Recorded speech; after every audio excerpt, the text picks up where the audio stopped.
MIM party के municipal corporator के तौर पर जीते हैं। कारवान से हमने स्वामी यादव को टिकट दिया था, राजेंद्र यादव साहब की जगह पर, उनको कामयाबी मिली। तो ये हमारी परफॉर्मेंस था जिसको मैं समझता हूं कि मैं इससे मुतमईन हूं। और हमारा जो, अगर आप बोलेंगे कि स्ट्राइक रेट है 51 म्युनिसिपल वार्ड्स में, ये हमारा मैं समझता हूं कि सबसे बेहतरीन स्ट्राइक रेट रहा है। अब आपका जो बुनियादी सवाल होगा कि बीजेपी भी जीती, यकीनन बीजेपी जीती है और ये अवाम का फैसला है। और हमारी कोशिश ये होगी कि हम जमहूरी तरीके से बीजेपी से मुकाबला करेंगे और हमको पूरा यकीन है कि इनकी बढ़ते हुए कामयाबी के कदम को इंशाअल्लाह ताला हैदराबाद की आवाम, बल्कि पूरे तेलंगाना की आवाम इसको रोकेगी। और मुझे ये भी कहना पड़ेगा कि तेलंगाना में जब असेंबली के इंतखाबात होंगे, आप देखेंगे कि इंशाअल्लाह ताला ये बीजेपी की जो कामयाबी है, वक्तिया कामयाबी है, ये उस वक्त तक इतनी कामयाबियां इनको नहीं मिलेंगी। और मुझे अवाम का फैसला है, हमारी क्या बोलना चाहिए, हमारी ख्वाहिश के बरक्स फैसला आया बीजेपी की हद तक, मगर एमआईएम पार्टी को तो मैं समझता हूं कि हमने तमाम बड़ी मेहनत की और उसका नतीजा हमको अल्लाह सुब्हाना तआला ने और हैदराबाद की आवाम ने हमको दिया है। शुक्रिया। सर, आप जब लोकसभा चुनाव में 4 सीटें बीजेपी जीत के आई थी, उस समय भी आपने कहा था कि ये वक्तिया कामयाबी है, फिर उसके बाद ये कामयाबी नहीं। देखिए, सुनिए, देखिए, आप ये बात कह रहे हैं, मैं इसलिए निकाल रहा हूं कि जरा वो आंख पे, तो निजामाबाद में म्युनिसिपल इलेक्शन हुआ, बीजेपी का एमपी है वहां पे, कितनी सीट एमआईएम जीती? बीजेपी का एमपी है निजामाबाद में, एमआईएम ने कितनी सीट जीती? 16 सीट जीती हम। तो आपको बता रहा हूं कि होगा ये, इलेक्शन का वर्डिक्ट है, म्युनिसिपल इलेक्शन है, थोड़ा ऊंच नीच होती है। और मुझे यकीन है कि मैं तो प्रिवी नहीं हूं, ना मुझे इख्तियार है टीआरएस पार्टी पर बोलने का, मगर मुझे यकीन है कि ये लोग देखेंगे क्या करना चाहिए, क्या सही करना चाहिए, कितना अच्छा करना चाहिए, उसको देखेंगे, मगर उनके पार्टी का मसला है। सर, अभी मेयर और डिप्टी मेयर के लिए ये बात आती है कि आप किसको सपोर्ट करेंगे, क्योंकि आपका सपोर्ट का प्रसाद साहब, जरा थोड़ा खुशी का मौका है, थोड़ा आज तो एक रात छोड़ दो आप।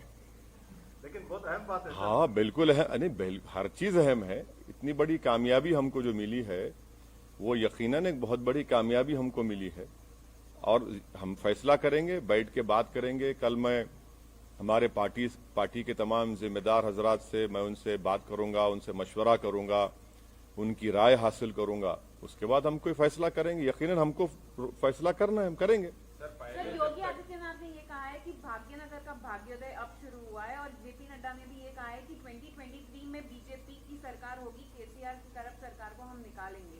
तो आप उस पर कैसे देखते?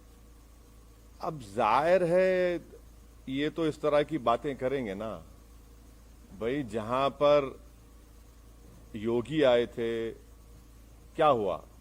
टाइम हो गए।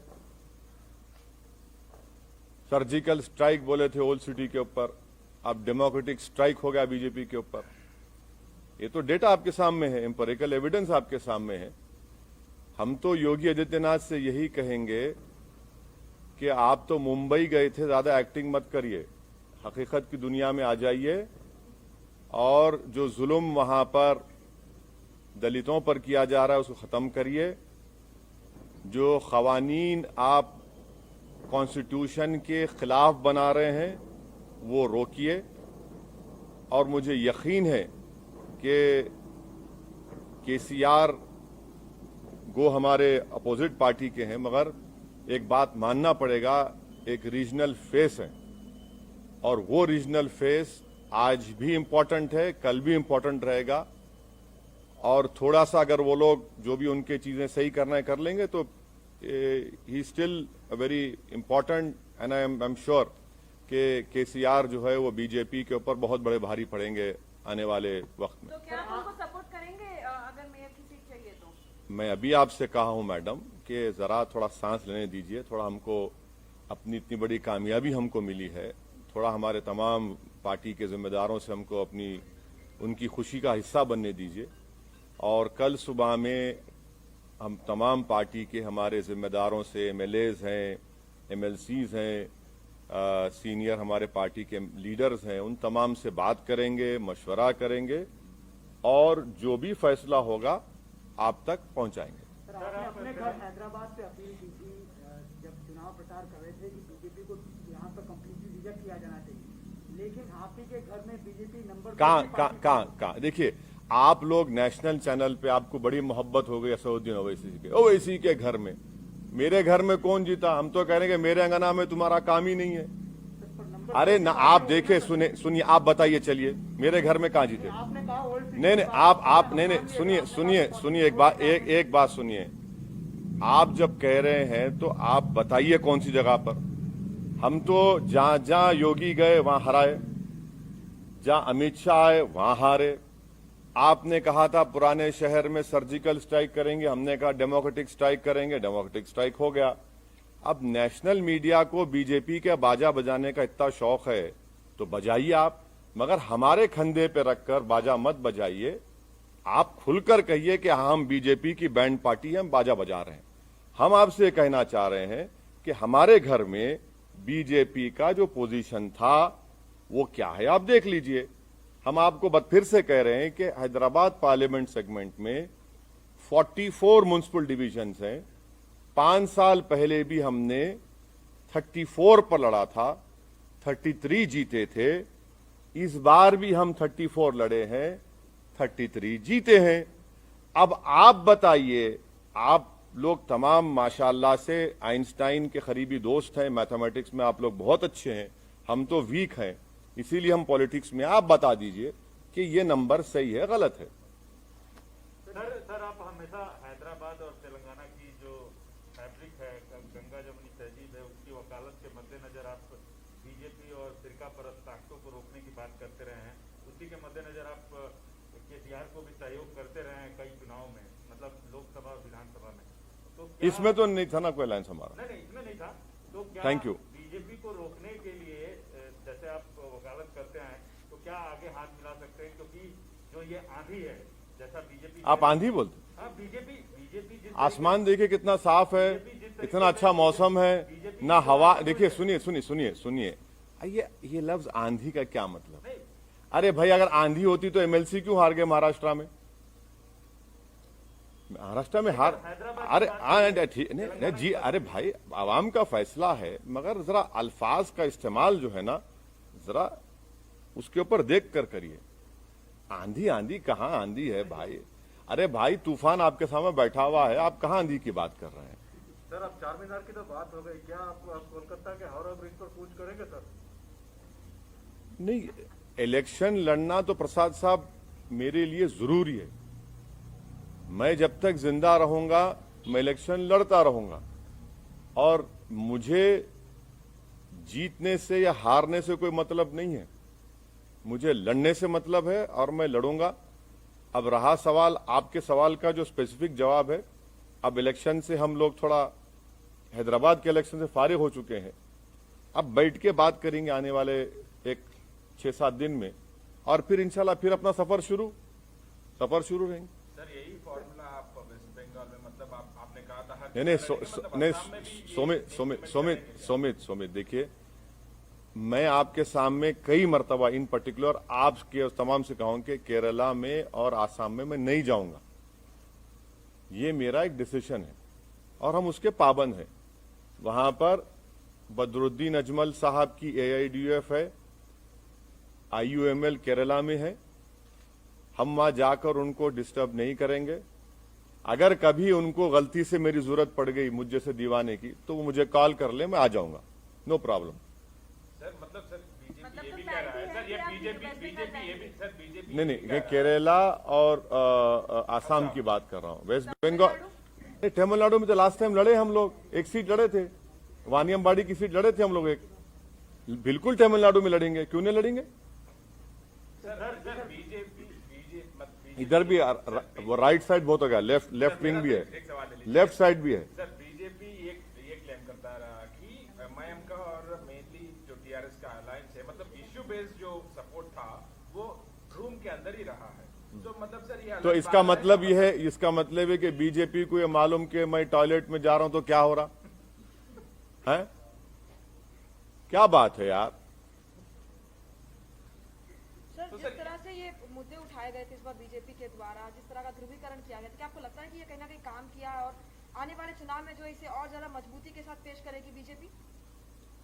मेरे कॉन्स्टिट्यूंसी में तो काम नहीं किया। नहीं, सर, सुनिए वो- सुनिए हाँ। सुनिए सुनिए, सर्जिकल स्ट्राइक बोले, ओल्ड सिटी में 30,000 रोहिंग्या बोले, पूरे पुराने शहर की जनता, चाहे वो हिंदू रहो या मुसलमान रहो, बंगाली रहो, दलित रहो, बैकवर्ड क्लास के रहो, हमारे मारवाड़ी कम्युनिटी के, सब बोले कि नहीं, no surgical strike, only democratic strike चलेगा।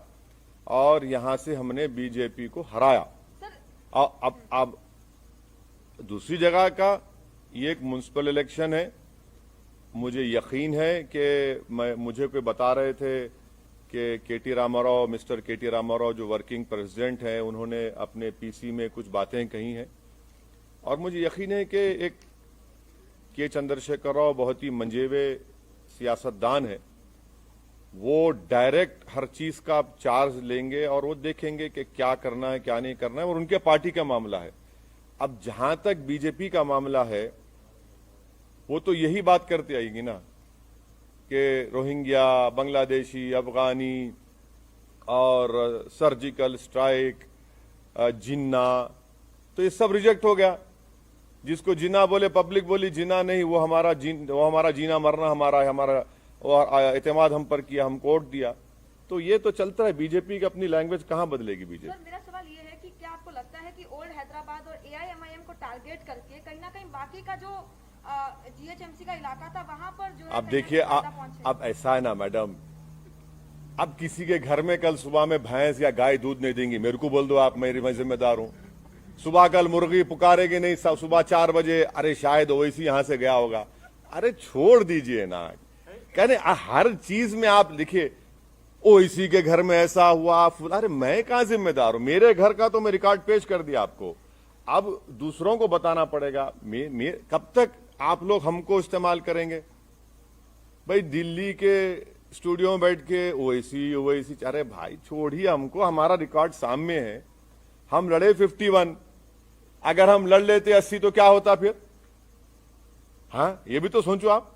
सर बीजेपी का चार से सर बीजेपी का 4 से 45 हो जाना क्या आपके लिए चिंता की बात? हाँ, सर इसमें बीजेपी का 4 से 45 बोले एक मिनट सर बीजेपी जहां एमआईएम का कैंडिडेट नहीं था वहां ओवैसी और एमआईएम को टारगेट कर रही है और ये अचीवमेंट उसको मिला। तो क्या आपको नहीं लगता है कि इस तरह से करके पोलराइज किया और ये चीजें आई? अरे आप, मेरे को एक बात समझ में नहीं आ रही, आप कब तक मेरा नाम लेते रहेंगे? माने बीजेपी आपको नहीं, आप माशाल्लाह से आप अनबायस थे, मेरे को मालूम नहीं, मगर कब तक मेरा नाम लेंगे आप?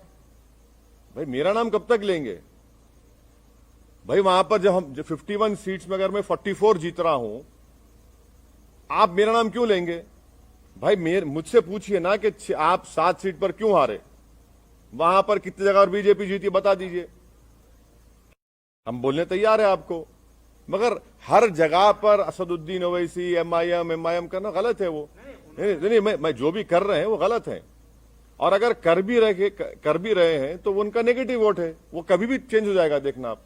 सर जिस पार्टी की आप अरे उनको बोलने दो हमारे। अगर आप टीआरएस से हाथ मिलाते हैं जीएचएमसी इलेक्शन में, आप टीआरएस के पास जाएंगे या टीआरएस आपके पास बुलाएंगे? हाथ मिलाते जीएचएमसी इलेक्शन में अभी जो हुआ है चुनाव में, सर अभी तो फंस गया ना मामला तो। अभी फंस गया ना सर? फंस गया? हाँ सर, एक्स ऑफिशियो वोट भी अगर डालेंगे तो हाँ? फंस ही गया ना सर। अगर उनके पास तो 30 एक्स ऑफिशियो वोट्स है, अगर वो भी कार मिलेंगे तो कार फंस की ही गया ना चाबी मामला। कार की चाबी और स्टीयरिंग आपके हाथ में है। नहीं, मैं आपसे रिक्वेस्ट कर रहा हूं, मैं मेरी गाड़ी में बैठो आप। आजकल तो लोग हमारी गाड़ी में रोक के हाथ मिला रहे हैं, उसको भी आप लोग चला रहे हैं, वायरल बना रहे हैं। अरे क्या बात है, कोई बात है? अरे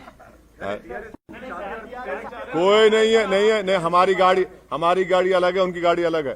क्या हम क्या भूखे फकीर है? गाड़ी नहीं है हमारे पास, मोटरसाइकिल है, मोटरसाइकिल ही फिरा। अरे क्या बात कर रहे हैं आप, क्या? सुनिए एक बात सुनिए, ये पूरे इलेक्शन कैंपेन में मैं खुद अपनी मोटरसाइकिल पर 650 किलोमीटर फिरा हूं। अब बोलो आप, और 65 पब्लिक मीटिंग एड्रेस किया मैं। अब रहा सवाल कि आपका इनडायरेक्ट, नहीं, मेरी गाड़ी अच्छी है। मैं आप तमाम को दावत दूंगा, अगर कभी बैठना है तो आइए, लिख जाता हूं आपको, हैदराबाद का दिखाता हूं आपको। जहां तक मेयर डिप्टी मेयर का सवाल है, आप टाइम दीजिए, कल मिलेंगे, थोड़ा खुशी का मौका है, थोड़ा उसको एंजॉय। नहीं, गाड़ी नहीं है मेरी गाड़ी। देखिए सुनिए, जहां तक MIM पार्टी का जो डिसीजन होगा वो मैंने फिर से आपको रिटीरेट कर रहा हूं, फिर से बोल रहा हूं कि हम अपने पार्टी के MLA से, MLC से, पार्टी के सीनियर लीडर से, हमारे पास एक प्रोसेस है, हम लोग बैठेंगे, बात करेंगे, उसके बाद बताएंगे आपको। इतनी जल्दी क्यों आपको है? हेडलाइन न्यूज आप जब बनाइए, अभी क्यों बनाएंगे? सर खुशी का मौका है, सर आपके लिए खुशी का मौका है, बहुत खुश हैं। TRS हारी है, आपकी दोस्त है, हारी है, आपको फिर भी खुश है, बताइए। नहीं, देखिए आप क्या बोलना चाह रहे हैं? नहीं, क्या बोलना चाह रहे हैं आप, बोलिए। क्या आपने क्या बोलना चाह रहे हैं? नहीं, अरे देखिए ना, बगैर आपके सपोर्ट के तो आगे नहीं बढ़ सकते सर। अरे भाई साहब, ये तो अभी तो इस रात को तो गुजरने दीजिए, कल सुबह का सूरज नया निकलेगा, कल बात करेंगे, बात करके पार्टी में क्या होगा, क्या करना है, कैसा करना है। हम कहां छोड़ के भागेंगे आपको? ना आप छोड़ेंगे ना हम छोड़ेंगे आपको, फिक्र मत करिए। ऑलरेडी कॉल नहीं आया है सर। हाँ, आपको कॉल ऑलरेडी, मेरा फोन आप रख लो, सुबह तक अगर आप सो गए तो आप मेरे को सुबह लाके दे दो, आप रख लीजिए फोन, मैं देने तैयार हूं आपको मेरा फोन। एक सवाल पूछ ले सर, एक सेकुलर पार्टी लॉस की है, उसका आपको दुख है या खुशी है?